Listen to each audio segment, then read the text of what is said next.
Kalalas, ayan. Nagluto tayo ng adobong manok. Ayan, ang adobo ng manok natin, ang the usual na adobo ng manok natin. Nagigisa tayo ng bawang sibuyas. Pagkatapos, lalagyan natin ng paminta. Saka natin ilalagay ang manok. O, ayan. Ang pinantimpla natin dyan, nilagyan natin ng toyo, suka, at nilagyan ko yan ng oyster sauce. Meron yan, Baileys. Ayan lang. Tapos, pinatuyo natin yan hanggang siya ay magmantika look. Kasi gusto ko sa adobo, ayun, nagmamantika siya. Ayan, pinatuyo. Parang pinatuyong adobo. Wow!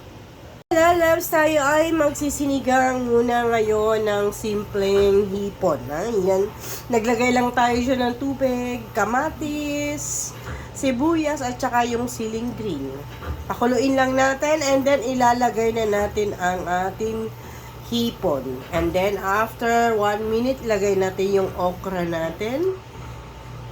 Ayan. Ayan, kumulo na. Ilagay na natin ang ating, lalaki ng hipon pala natin. Ayan, isabay na natin ang ating okra. Okra. Yung ang ating okra. Sabay na.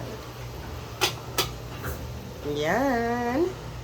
Tapos, pag kumuli, ilalagay na natin ang ating kangkong. And then, yung sinigang mix pala, ilalagay ko. Ayan pala, ilagay na natin ang ating sinigang mix. Sinigang mix. Malalaki pa lang ating hipon. Malalaki. Ayan. Okay.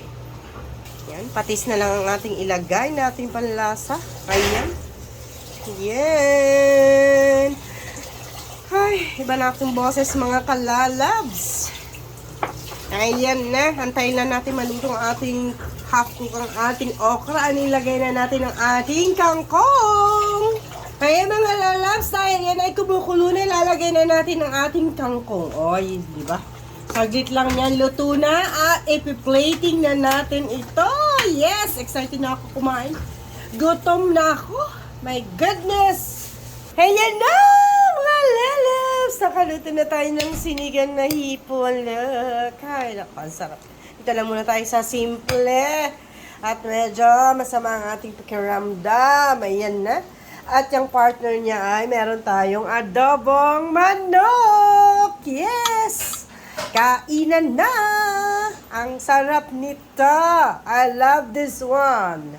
Oh! Sinigang na hipon and adobong manok. Yes! Let's go mga lolabs! Kain tayo!